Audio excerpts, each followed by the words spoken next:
서울이 다시 묶였습니다. 서울 전역과 경기 12개 도시가 동시에 부동산 규제 지역으로 재지정됐습니다.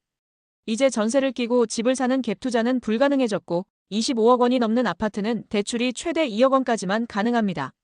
말 그대로 이제는 현금이 없는 사람은 집을 살 수 없는 시대가 된 겁니다. 이번 조치는 2025년 10월 15일 정부가 발표한 주택시장 안정화 대책의 핵심 내용입니다. 서울 전역이 토지거래 허가구역으로 지정된 것은 사상 처음이고 과천, 분당, 수원, 용인, 하남 등 경기 핵심 지역까지 함께 포함됐습니다. 규제의 목적은 분명합니다. 최근 몇 달 사이 다시 뜨거워진 수도권 아파트 시장, 특히 갭투자 중심의 투기적 수요를 막겠다는 겁니다. 사실 시장이 과열된 건 맞습니다. 강남 3구는 물론이고 마포 성동 등 한강벨트 지역에서도 매매 가격이 불과 두세 달 사이 2억에서 3억 원씩 뛰었습니다. 분당, 과천 등 재건축 지역에는 지금 아니면 늦는다는 심리가 퍼졌죠. 정부 입장에서는 더 이상 미룰 수 없었습니다.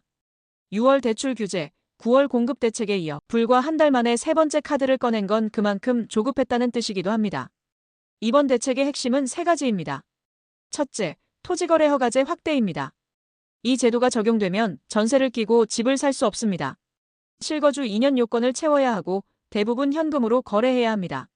결국 투기적 수요는 막겠지만 실수요자까지 같이 묶이게 됩니다. 둘째, 대출 한도 대폭 축소입니다. 수도권 규제 지역의 주택담보대출 비율, 즉 LTV는 기존 70%에서 40%로 낮아졌습니다. 특히 고가주택일수록 제한이 심해졌습니다. 15억 원 이하 아파트는 최대 6억, 15억에서 25억 사이는 4억, 25억 원 초과는 2억 원까지만 대출이 가능합니다. 예를 들어 20억 원대 아파트를 사려면 과거엔 전세 12억, 현금 8억이면 가능했지만 이젠 16억 원 이상 현금이 필요합니다. 결국 현금 부자만 진입 가능한 시장이 된 거죠. 셋째, 서울 전역 규제 지역 재지정입니다. 윤석열 정부 시절 대부분의 규제가 해제되었던 서울이 2년 10개월 만에 다시 전면 규제 지역으로 돌아왔습니다. 대출, 세제, 청약, 전매, 재건축까지 모든 영역이 강화됩니다. 단기적으로는 시장을 식힐 수 있을 겁니다. 투기 수요가 움츠러들고 거래량도 줄어들겠죠. 하지만 문제는 그 다음입니다.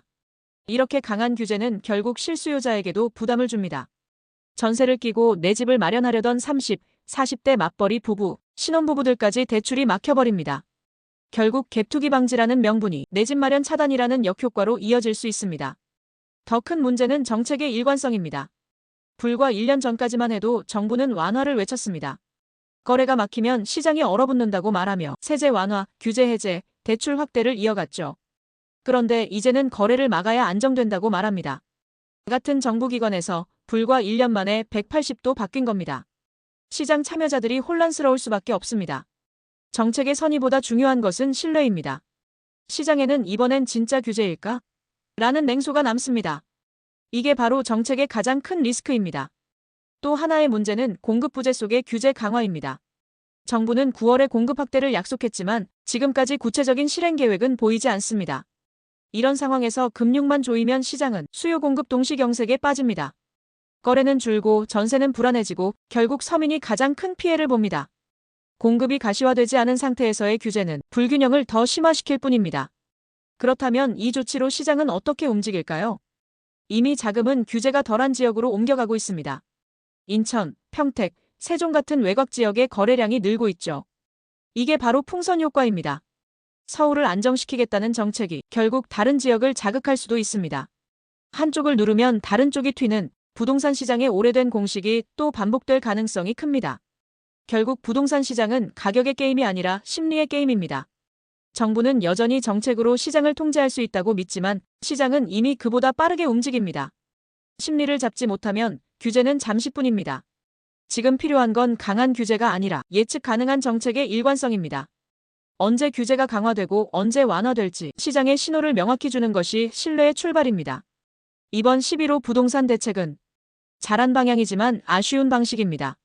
투기적 열기를 잡겠다는 정부의 의지는 이해되지만 그 과정에서 실수요자 보호와 정책 신뢰 회복이라는 더 중요한 과제가 묻혔습니다. 이제는 투기를 누르기보다 시장 전체의 균형을 되찾는 조정이 필요합니다. 부동산 정책의 핵심은 브레이크가 아니라 조향입니다. 시장에는 지금 속도를 줄이기보다 방향을 바로잡는 리더십이 필요합니다.